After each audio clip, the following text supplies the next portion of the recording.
Buenos días, estimados estudiantes de secundaria. El día de hoy vamos a ver el tema llamado el imperialismo. Hay que comprender cómo surgió el imperialismo, cuáles son sus antecedentes. Todo comienza después de la segunda revolución industrial, aproximadamente en el año de 1870, el siglo XIX. Esta segunda revolución industrial no es simplemente que se crearon nuevos inventos o que aparecieron inventos, no. Esta segunda revolución industrial transformó el mundo, transformó Europa y los países donde se desarrolla la segunda revolución industrial. Esto significa que estos países que albergan grandes empresarios, grandes grupos de poder, vean más allá del horizonte que había. O sea, los mercados locales ya iban a ser uno de los tantos mercados que iban a aplicar.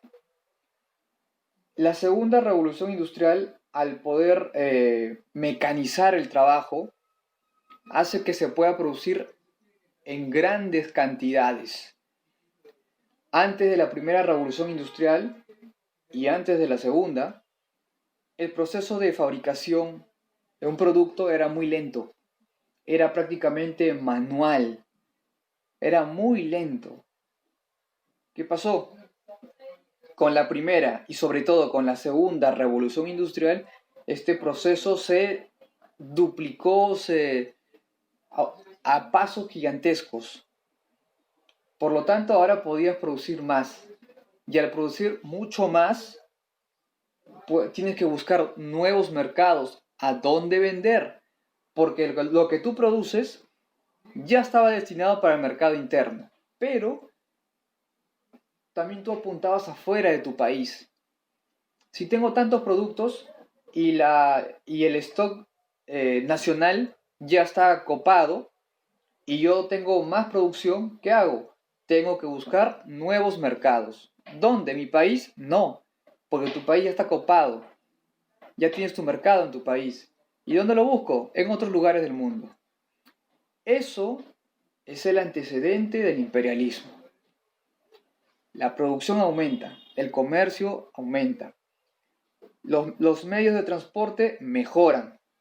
Como resultado, tengo que buscar nuevos mercados.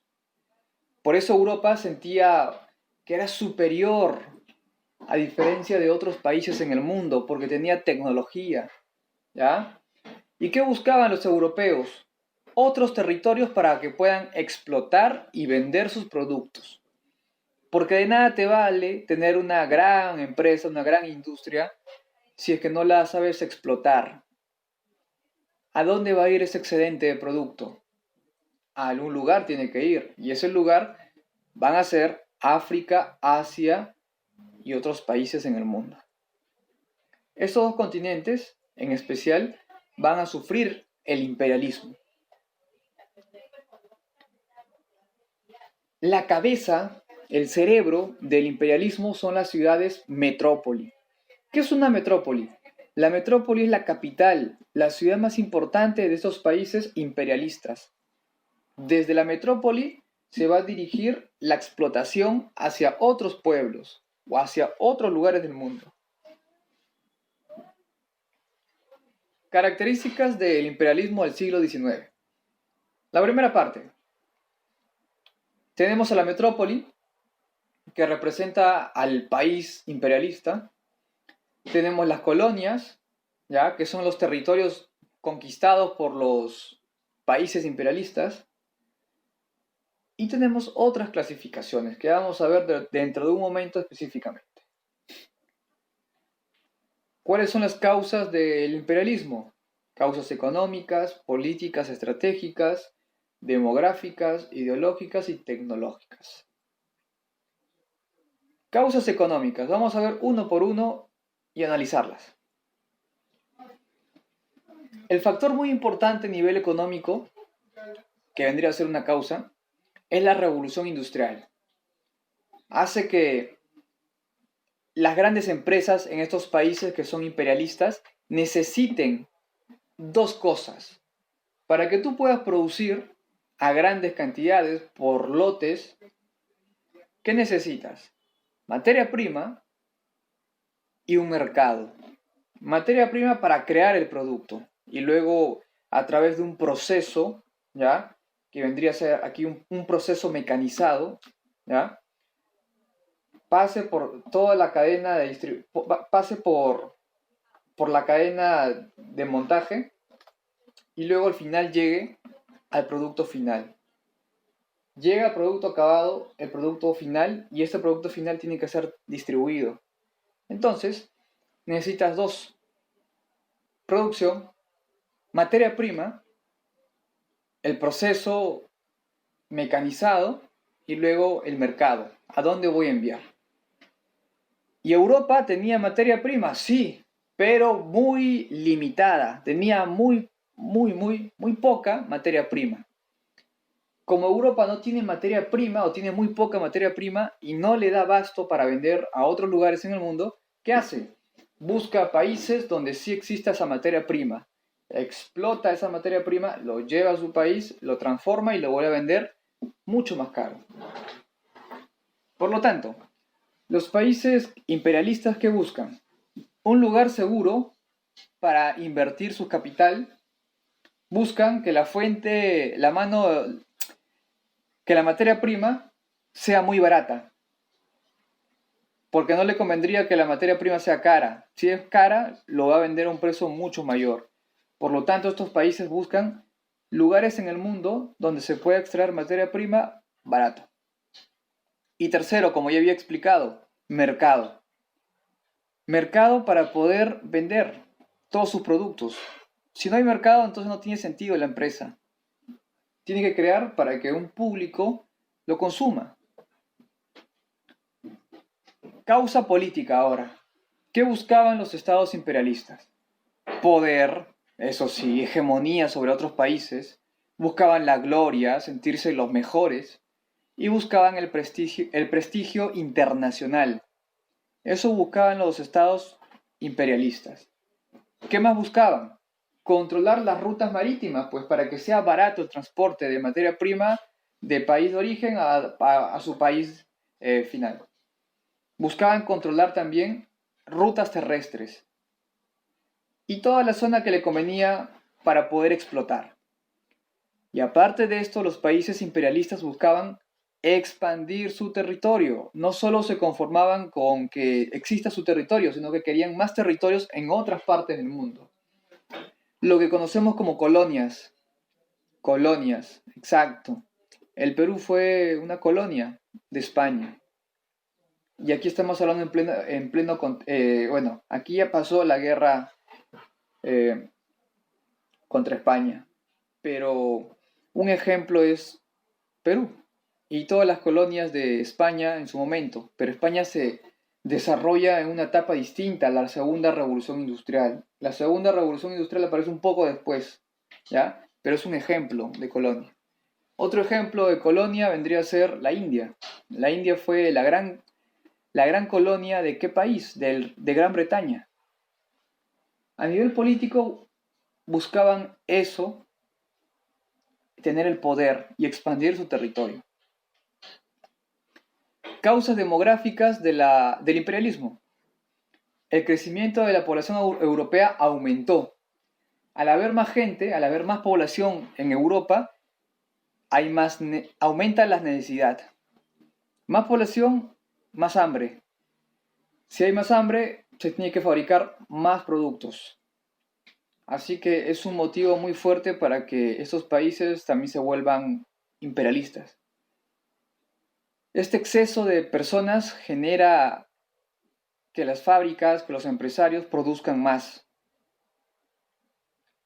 La pregunta que nos hacemos, entonces, a inicios de la Edad Moderna y en la Edad Media, ¿por qué no había tanto aumento demográfico? Resulta que en la Edad Media e inicios de la Edad Moderna, el desarrollo científico respecto a lo que es salud, medicina, no estaba tan desarrollado. Pero ¿qué ocurre en el siglo XIX?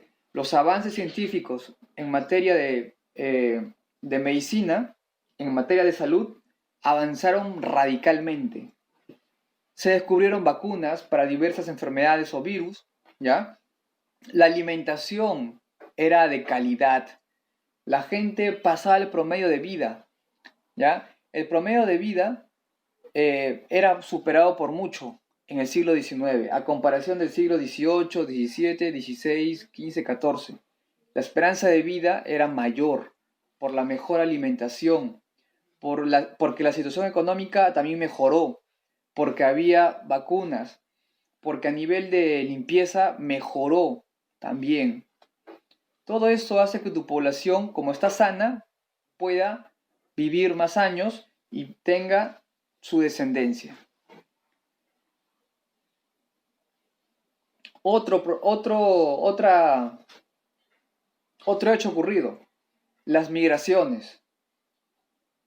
Los europeos podían emigrar. ¿A dónde? A las colonias que el país metrópoli, ya el país que tiene la ciudad más importante, le permitía. Si yo, por ejemplo, soy alemán y Alemania tiene colonias, supongamos, en África o en Asia, y yo soy alemán y si me quiero ir a esa colonia que le pertenece a Alemania, me puedo ir, ¿ya? Y las condiciones de vida son buenas para los que son de ese país, claro. Causas ideológicas.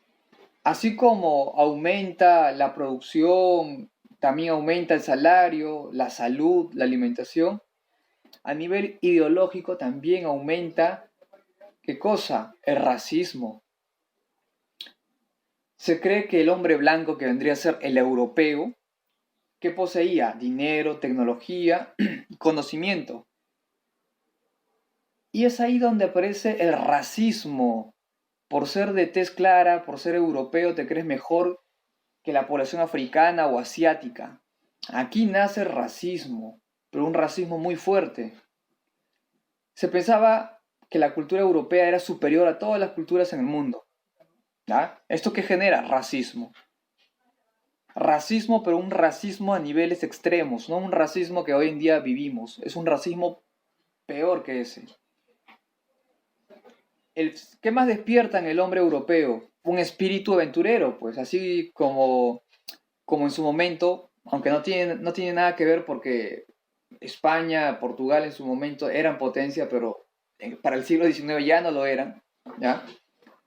Le gustaba buscar nuevas zonas, aventurarse. En el siglo XIX, en pleno imperialismo, también habían muchas personas que le encantaba buscar nuevos lugares, conocer el mundo. Es por eso que se iban a la aventura. Y aparte de esto, también había misiones de evangelización en los lugares más alejados de África y Asia. Todo esto era a nivel ideológico del imperialismo. Causas tecnológicas del imperialismo.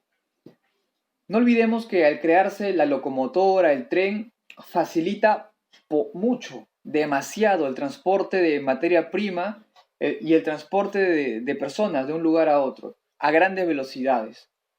El ferrocarril, el barco a vapor, todo eso facilitó el transporte de productos y también de personas. También se crean armas muy, muy sofisticadas, armas de la época, cañones, armas de fuego, ¿ya? Perfeccionadas. Esto es a nivel tecnológico. Ahora, vamos a la parte de territorios, a la parte de expansión, de exploración. Para el siglo XIX, los continentes que van a ser fuente de materia prima, nos referimos a África y Asia, a esos continentes van a llegar los europeos en varias oleadas, representando a cada país. Van a llegar a África, van a someter a la población por las buenas o por las malas y se van a aprovechar de la materia prima que tiene esta región o país de África o de Asia. Van a robarles, en pocas palabras. Y si es que le pagan, no es lo justo, es muy poco, está muy por debajo. Así que de esta forma comienza aparecer las colonias. Estos primeros viajes fueron de exploración, nada más, no eran viajes de conquista. Los primeros viajes de los países imperialistas eran viajes de exploración. Luego se vuelve viajes de conquista. Por ejemplo, hay dos grandes exploradores que van al África y Asia, el Livingstone y Stanley. Esos exploradores van simplemente en forma de visita para ver qué cosa hay en estos continentes o qué cosa hay en estos países. Van a utilizar la rivalidad de diversas tribus para poder reclutar soldados. O sea, supongamos que aquí hay una tribu, y aquí hay otra tribu. Esta tribu es enemiga de esta, entonces yo quiero el apoyo de esta, apoyo a esta tribu, derrotamos a esta tribu y como recompensa me permiten explotar su producto, su materia prima. Para poder ser administrada correctamente los territorios, van a haber tres formas de dominio colonial. Tres formas. Uno es el protectorado. ¿Qué significa? Que va a ser un gobierno de dos. El líder indígena, o sea, el rey, el gobernante de la tribu, del pueblo o del país, y otro va a ser la metrópoli. O sea, el país que va a conquistar ese territorio va a trabajar de la mano con el líder indígena.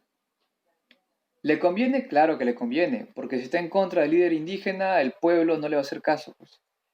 Es por eso que el protectorado buscaba una alianza con el líder del lugar que iba a conquistar. ¿Dónde ocurrió esto? ¿Dónde ocurrió el protectorado comúnmente? Al norte de África, ¿ya? Y también en lo que vendría a ser España, ¿ya? Por ejemplo, tenemos España, tenemos Marruecos, ¿ya? Que está al norte de África. Tenemos también Egipto, el canal de Suez. Estos territorios van a ser un protectorado. El segundo tipo de dominio colonial son las colonias de poblamiento.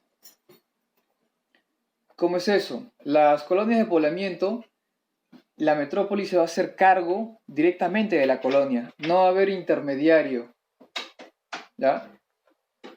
Por lo tanto, la población, la gente de tez clara, la población europea, ¿ya?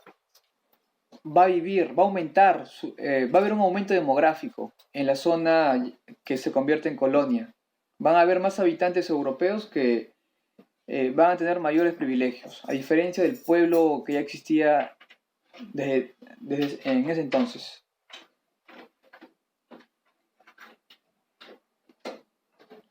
Por ejemplo, ¿cuáles son estos países? Canadá, Australia y Nueva Zelanda. Nueva Zelanda y Sudáfrica. Esos van a ser los países.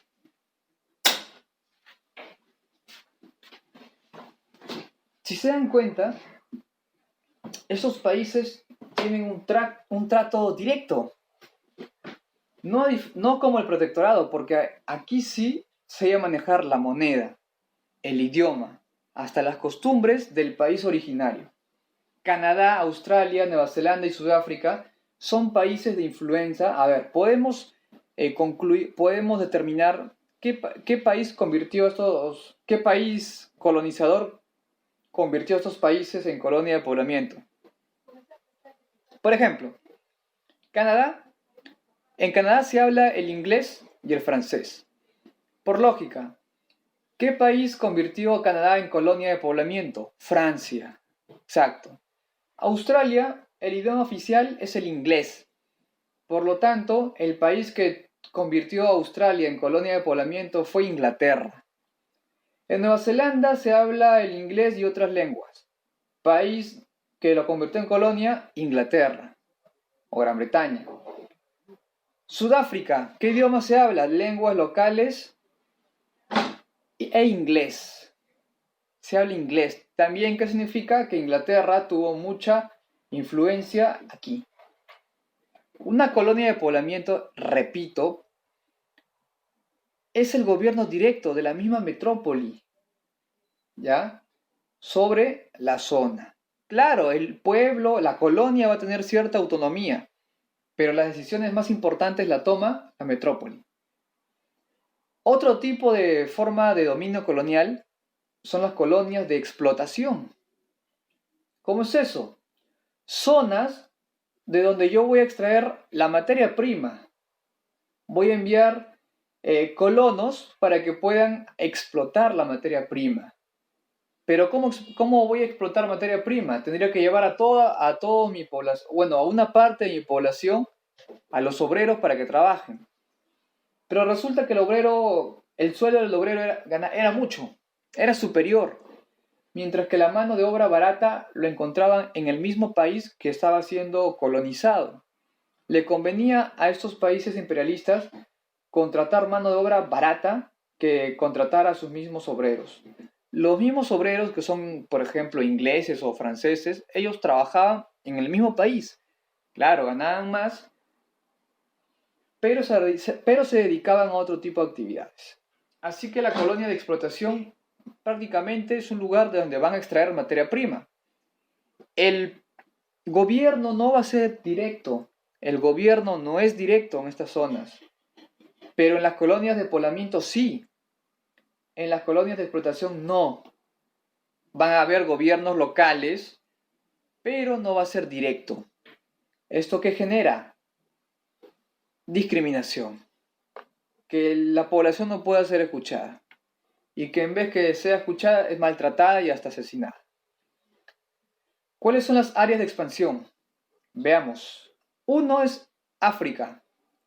Los británicos tenían muchos intereses en África. ¿Ya?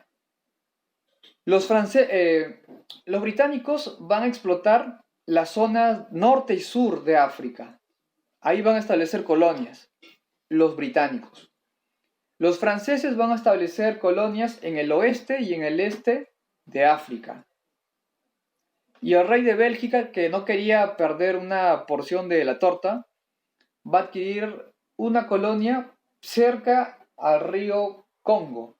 O sea, el inicio y el fin del río Congo, toda esta zona iba a ser adquirida ¿por quién? Por el rey de Bélgica. ¿Se dan cuenta que cada país europeo quiere una porción del pastel que vendría a ser África? Sí. Nos preguntamos, ¿quiénes son ellos para que tengan esta autoridad? No son nadie. Lo único que los protege es su tecnología y su poder militar. Hay muchas críticas a estos países imperialistas y hasta hoy en día se sigue criticando. Por lo tanto, había un choque cultural entre el pueblo invadido y el pueblo invasor, que vendrían a ser los países imperialistas europeos. Es por eso que se crea la Conferencia de Berlín. ¿Para qué? Para que, en vez de proteger al indígena, en la Conferencia de Berlín, lo que se hace es establecer un acuerdo para que los países imperialistas se repartan África como ellos convenían. La conferencia de Berlín fue nefasta para la población africana, ¿ya? Porque estaban dividiendo un territorio que no le correspondía y que si querían explotar tenían que pagar y no explotar a la población, sino pagar para que, o sea, comprar por la materia prima que tiene el territorio, más no abusar ni explotar a la población. La conferencia de Berlín es una carta libre para hacer lo que tú quieras con estas tierras. También hay otras potencias de Europa que van a querer la porción de la torta, como se dice, de África. Van a llegar al último, pero también van a querer una pequeña tajada del pastel que es África. ¿A quién nos referimos? Alemania. Alemania también va a tener colonias en África. Y esto va a generar problemas con los franceses, que ya habían llegado antes a África y ya habían convertido ciertas partes de África en sus colonias. Hubo problema entre Otto von Bismarck, personaje muy conocido, Prusia, con Francia. Otro país que quería una porción de la torta, que es África, es Italia. ¿Ya?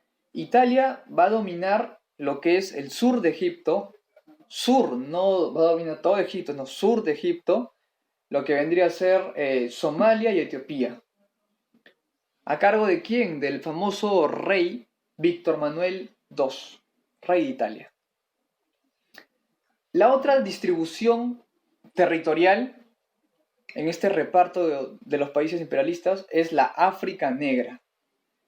En este caso, en la África Negra, tenemos al rey Leopoldo II de Bélgica. ¿Ya? ¿Qué proponía este rey? Explotar los minerales. ¿Ya? Explotar los minerales que se encuentran en África. Al costo que sea. Así tengamos que aumentar las horas de trabajo o amenazar a los trabajadores para que trabajen más, no importa. Igual, todo vale.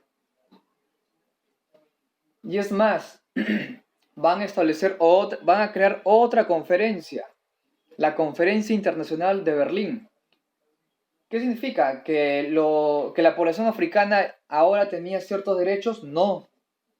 Significa que en esta conferencia de Berlín se iba a regular el Congo, o sea, la zona de explotación alrededor del río Congo. ¿Ya? ¿Para quién le iba a corresponder esa zona de explotación? ¿Qué significa? Que simplemente iban a distribuirse el territorio, pero los derechos de la población africana era lo menos importante para ellos. ¿Cuáles son las consecuencias de la Conferencia Internacional de Berlín, que se da en el año de 1889, más o menos fin del siglo XIX? ¿Cuáles son las consecuencias? ¿Cuál es el acuerdo? Que se puede navegar libremente por todo África Central, libremente. Que se va a crear un estado libre del Congo, que es este estado libre del Congo va a ser particular al territorio que ya poseía Leopoldo II en el Congo. ¿A qué más se acuerda? ¿A qué conclusión se llega también? Que otros países no pueden tener derecho de ocupar si es que no se hace de forma plena. ¿Ya? O sea, que otro país imperialista no tendría ningún derecho histórico de ocupar hasta que no se hiciera plena y en consenso con los involucrados. Aquí podemos ver en esta diapositiva, en esta imagen, en el mapa de África, cómo toda África se reparte por los diversos países imperialistas. Por ejemplo, en la parte rosada, que es la parte occidental de África, vemos que Francia estableció varias colonias. A ver, vamos a apuntar. Acá está. Vean el puntero, toda esta parte de rosado. Toda esta parte de rosado le pertenece a Francia. Vemos que dentro de lo rosado también hay celeste, ya es otro país. Todo lo que vemos de color verde representan las colonias de Italia.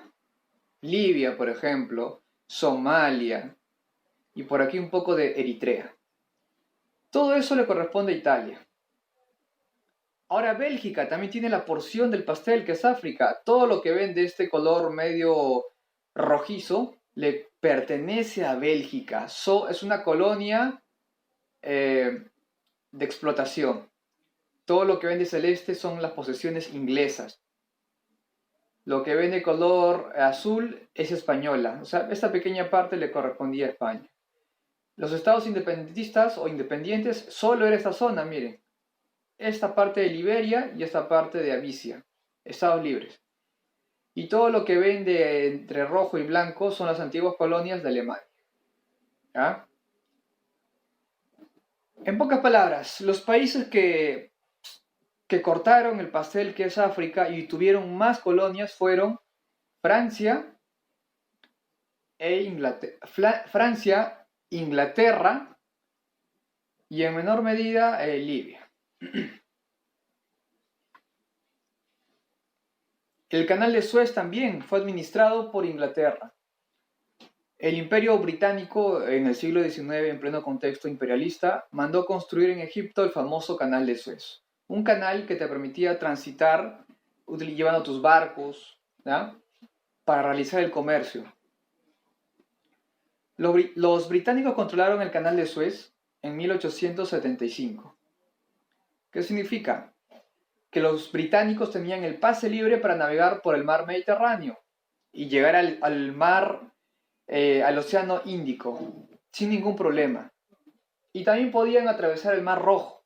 No tenían ningún problema porque Inglaterra administraba todo esto, ¿ya?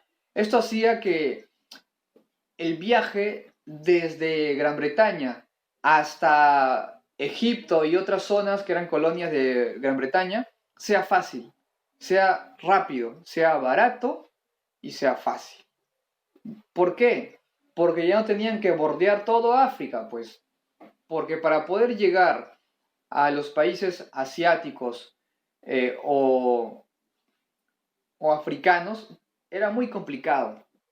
Pero al crear esta nueva ruta, que es el canal de Suez, el trabajo se reduce por un montón. Puedes llegar más rápido y con mayor seguridad. En esta imagen podemos observar cómo los países imperialistas se reparten la torta, ¿ya? Ya sea África o ya sea Asia. Ahora, la parte de la ocupación a Asia. Dejamos de lado a África y nos vamos a Asia.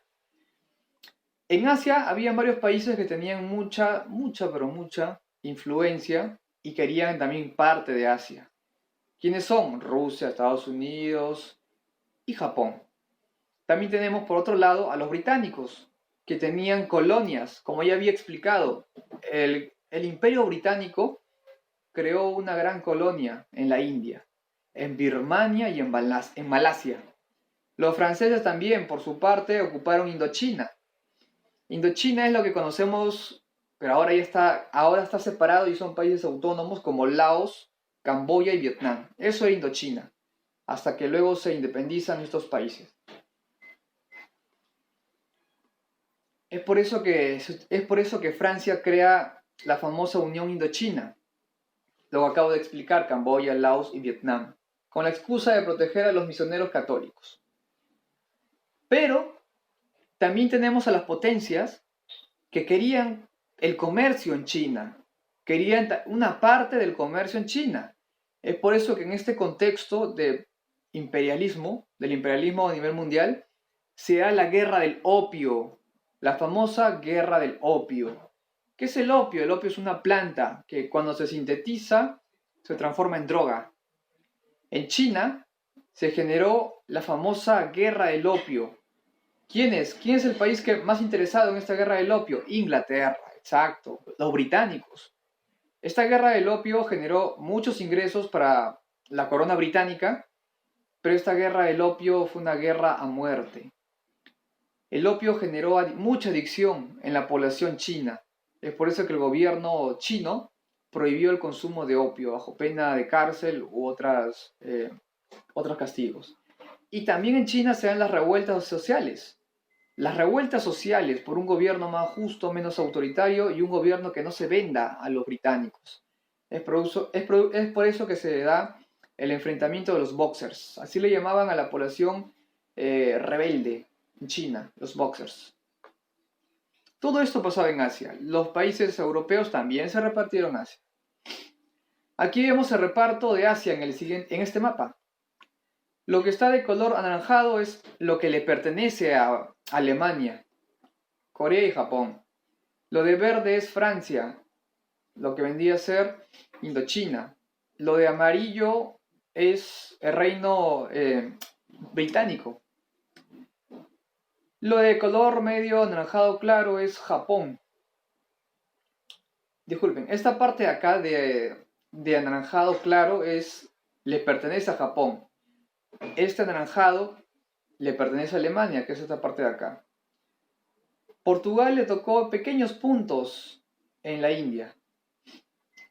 Y Estados Unidos tenía influencia en las Filipinas. O sea, los países imperialistas se repartieron también Asia, como quisieron. Sabemos que el Imperio Británico se apodera de la India y lo transforma en una colonia. ¿Ah?